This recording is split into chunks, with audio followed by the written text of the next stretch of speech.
नमस्कार। रसशास्त्र में वैसा कल्पना के अंतर्गत रस द्रव्य परिचय के अंतर्गत हम लोग वज्र अर्थात हीरे की बारे में बात करने वाले हैं। हीरा अर्थात डायमंड जिसको हम लोग बोलते हैं। सबसे पहले हम लोग देखेंगे इसके पर्याय के बारे में बात कर लेते हैं। पर्याय अर्थात सिनोनिम्स क्या क्या है। तो बहुत कॉमन सा पर्याय है हीरक, हीर, अभेद्य। इंपॉर्टेंट है अभेद्य। बहुत इसको कोई भेद नहीं सकता, इसको तोड़ नहीं सकता। ठीक है, जैसे बोला गया अभेद्य। Vidur, Kulish, वज्रक। Kulish very very important पर्याय है। वज्र, है ना। भार्गव प्रिय, भृगु प्रिय। भार्गव प्रिय, भृगु प्रिय, ये इंपॉर्टेंट कुछ पर्याय हैं। साथ साथ पवि, ये भी कुछ इंपॉर्टेंट पर्याय हैं जो कि हम लोगों ने गोला कर दिया है। ठीक है, अब देखेंगे भेद अर्थात टाइप की बात करते हैं तो इसके अलग अलग बेसिस पे अलग अलग टाइप होते हैं। पहला टाइप जो बेसिस है टाइप का, लिंग के आधार पर तीन प्रकार के होते हैं। कौन कौन से? नर वज्र, नारी वज्र, नपुंसक वज्र। नर वज्र जो होता है उत्तम होता है, सबके लिए उपयुक्त होता है, मतलब हर एक व्यक्ति के लिए उपयुक्त होता है, चाहे पुरुष हो, स्त्री हो, नपुंसक हो, सबके लिए उपयुक्त होता है। जो नारी नारी वज्र होता है, नारी वाला हीरा होता है, वो मध्यम क्वालिटी का होता है, स्त्रियों के लिए उपयुक्त होता है। और नपुंसक वाला जो अधम होता है और नपुंसक के लिए ही उपयुक्त होता है। दूसरा जो टाइप भेद का क्लासिफिकेशन का वो टाइप है, देखेंगे वर्ड के आधार पर अर्थात कलर के आधार पर देखेंगे तो चार प्रकार बताया गया है। श्वेत, रक्त, पीत, कृष्ण, ये चार प्रकार के बताए गए हैं डायमंड अर्थात हीरे या वज्र के। श्वेत, रक्त, पीत, कृष्ण। ठीक है, तीसरा जो वैरायटी है, तीसरा जो प्रकार है वो जाति के आधार पर है। जाति के आधार पर भी चार प्रकार के हीरे के भेद बोले गए हैं। ब्राह्मण, क्षत्रिय, वैश्य, क्षूद्र। जो ब्राह्मण होता है वो रसायनार्थ प्रयुक्त होता है। जो क्षत्रिय होता है वो रोग निवारणार्थ यूज होता है। जो वैश्य होता है वो धातु कर्मार्थ कर्मार्थ यूज होता है। और जो क्षुद्र जो हीरा होता है वो वय स्तंभन और रोग शमनार्थ यूज होता है। अब नेक्स्ट पॉइंट देखेंगे, जो हम लोगों ने सेकंड नंबर पर वर्ड के आधार पर चार प्रकार था, श्वेत, रक्त, पीत, कृष्ण, उसी को थोड़ा सा डिटेल में कर रहे हैं। वर्ड के आधार पर हीरे की जाति एवं उसका प्रभाव, है ना। तो श्वेत वर्ड का जो हीरा होता है वो ब्राह्मण होता है, ब्राह्मण जाति का होता है। रसायन एवं सर्व सिद्धि प्रद होता है, रसायन सभी सभी सिद्धि प्रद होता है। रक्तवर्ण का जो हीरा होता है वो सब क्षत्रिय होते हैं। व्याधि नाशक और जरा मृत्यु हर होता है। जरा और जरा मतलब वृद्धावस्था, और मृत्यु नाशक होता है, हर होता है, उसको खत्म करने वाला होता है। पीत वर्ण का जो डायमंड होता है वैश्य होता है, वैश्य जाति का होता है। धन प्रद होता है, देह दाढ़ेकर शरीर को मजबूती करने वाला होता है। कृष्ण वर्ण का जो हीरा होता है क्षुद्र जाति का हीरा होता है, और व्याधि नाशक व स्तंभक माना जाता है। नेक्स्ट पॉइंट देख रहे होंगे कि नर, नारी तथा नपुंसक हीरे के लक्षण की बात करते थे। कैसे पहचानेंगे कि नर हीरा है कि नारी हीरा है कि नपुंसक हीरा है? तो यहाँ पर रस संपूचक का एक रेफरेंस दिया हुआ है। अष्ट अस्त्रांश, अष्ट असरंश्च अष्टफलकम, ध्यान दीजिएगा। षटकोणम इति, छह कोण से युक्त होता है।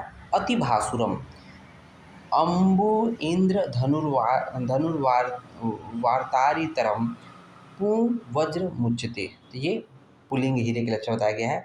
तदेव चिपटाकारम स्त्री वज्रम, स्त्री वज्र क्या होता है? चिपटाकार होता है। वर्तुल आयतनम, वर्तुलम, कुंठ कोण अग्रम, किंचित गुरु अगुरु, किंचित गुरु नपुंसकम। तो एक एक करके लक्षण दिया हुआ है, इसको देखेंगे।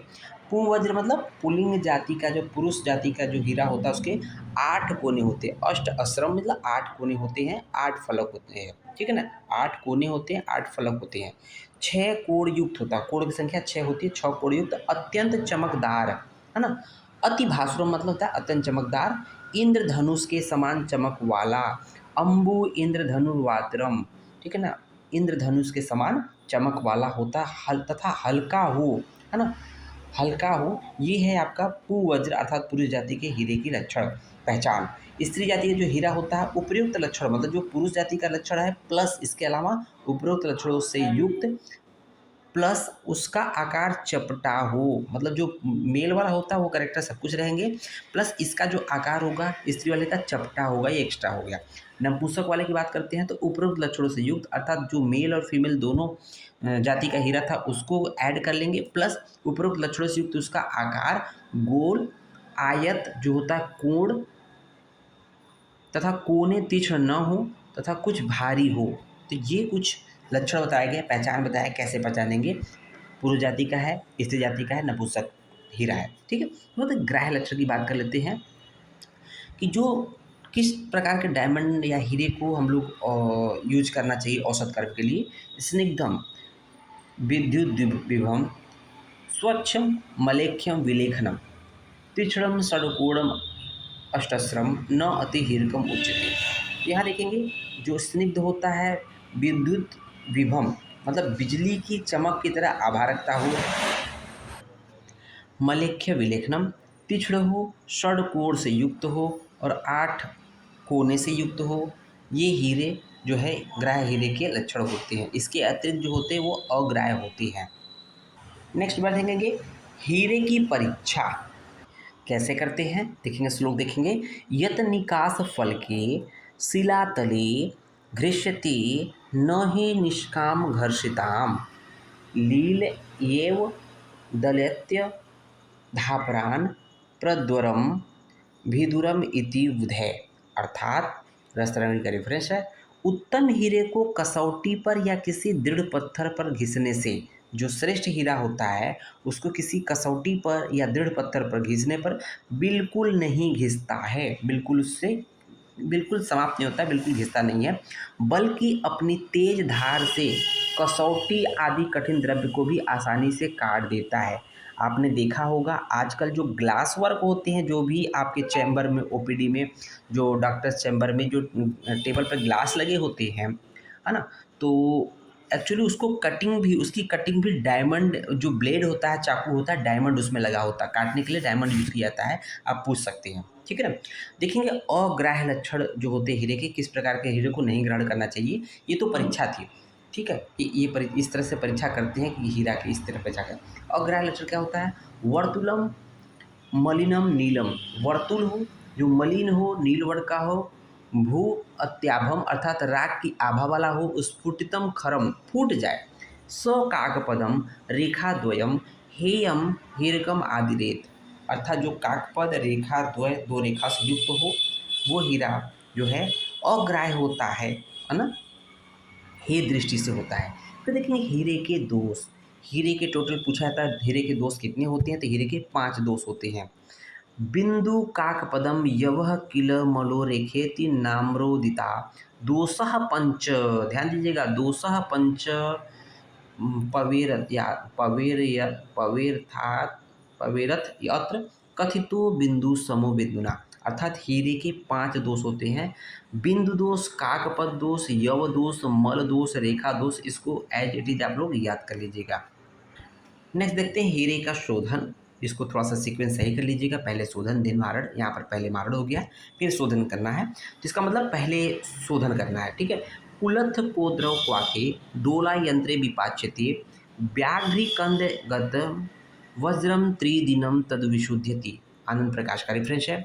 व्याघ्री कंद में रखकर, व्याघ्री कंद में एक कंदमूल होता है, कंद होता है, उसके अंदर रख देंगे, है ना, तो रख देंगे अशुद्ध हीरो को, वज्र को मतलब वज्र मतलब हीरे को रख के, मतलब इसमें व्याघ्री कंद में रखकर कुलथ अथवा कोद्रव की सहायता से डोला यंत्र में 3 दिन तक स्वेदन करेंगे। कितने दिन तक? 3 दिन तक स्वेदन करने से हीरे का शोधन हो जाता है। तो हीरे के शोधन में मुख्य रूप से हम लोगों को याद रखना है कि व्याघ्री कंद में रखना है उसको, वज्र को व्याघ्री कंद में रखना है, कुलथ अथवा कोद्रव की सहायता से डोला यंत्र में हांडी में रखना है, और उसके बाद जो है 3 दिन तक स्वेदन करना है। तो ये चीज़ें आपको ध्यान रखना है, डोला यंत्र विधि से स्वेदन विधि किया जाता है। नेक्स्ट देखेंगे हीरे का मारण कैसे करते हैं। त्रिसप्तवारम समतप्तम खरमूत्रेण सेचितम मत्कुड़य स्थालकम पिष्ट्वा, ध्यान दीजिएगा, मत्कुड़य स्थालकम पिष्ट्वा द्रो तद दोले कुलिशम छिपेत प्रधमानम वाजिमूत्रेण सिक्तम पूर्वक्रमेण वै भस्मी भवती तद वज्रम शंख शीतांश सुंदरम। तो यहाँ पर कुछ इंपॉर्टेंट पॉइंट है, इसको ध्यान देना है कि हीरे के मारण में क्या क्या यूज हो रहा है। हीरे को 21 बार अग्नि में तप्त करना है, त्रिसप्तवारम संतप्तम अर्थात हीरे को 21 बार अग्नि में संतप्त करना, रेड हॉट करना है, गधी के मूत्र में बुझाना है। इंपॉर्टेंट पॉइंट है कि बुझाना कितने है, रेड हॉट करके, रेड हीट करके किसमें बुझाना है, तो खर मूत्रेण से चितम, खर गधे के मूत्र में बुझाना है, ठीक है। उसके बाद क्या करना है, मत्कुड़े तालकम पृष्ठवा, खटमल के रक्त, मतकुड़ मतलब होता है खटमल, मतकुड़ मतलब होता है खटमल, खटमल के रक्त रक्त से हरताल को कल्क बनाकर, खटमल के रक्त में हरताल का पेस्ट बना लेंगे। उसका पेस्ट बनाने के बाद उसका गोला करवा लेंगे। ठीक है, गोला बनाने के बाद क्या करेंगे, इस गोले में हीरे को रखकर, जो गोला बना लेंगे उसके अंदर हीरे को रख दिया, इस गोले में हीरे को रखकर गजपुर देते हैं। गजपुर देने के बाद क्या होता है, हीरे की शंख तथा चंद्रमा के तुल्य, शंख तथा चंद्रमा के समान श्वेत वर्ण की भस्म प्राप्त होती है। तो इस तरह से हीरे का मारण हो जाता है। मारण मुख्य रूप से हमें याद रखना है, 21 बार संतप्त करना, गर्म करना है, रेड हॉट करना है। उसके बाद गधे के मूत्र में बुझाना है। उसके बाद खटमल के रक्त के साथ हरताल का पेस्ट बनाना है, उसका गोला बना लेंगे। उसी गोले के अंदर हम लोग को मारित मतलब शुद्ध हीरे को रखेंगे और रखने के पश्चात उसको हम लोग पुट देंगे, जिससे शंख तथा चंद्रमा के समान श्वेत वर्ण का हीरे का भस्म प्राप्त होता है। और लास्ट में देखेंगे हीरे भस्म के प्रमुख योग के बारे में देखेंगे, जो कि बहुत ही कॉस्टली होता है चिकित्सकीय पर्पज से। ये इस तरह के योग राजाओं के लिए होता है। देखेंगे, कंदर्प सुंदर रस, नवरत्न राज मृगांक रस, बसंत कुसुमाकर रस, त्रैलोक्य चिंतामणि रस, रत्नगर्भ पोटली। तो आप अगर इस चीज़ को अगर सर्च करेंगे नेट पर कि कितना MRP है, तो देखेंगे कितने कई हज़ार इसका दाम होता है इन तरह की औषधियों का। उम्मीद है लेक्चर समझ में आया होगा। धन्यवाद।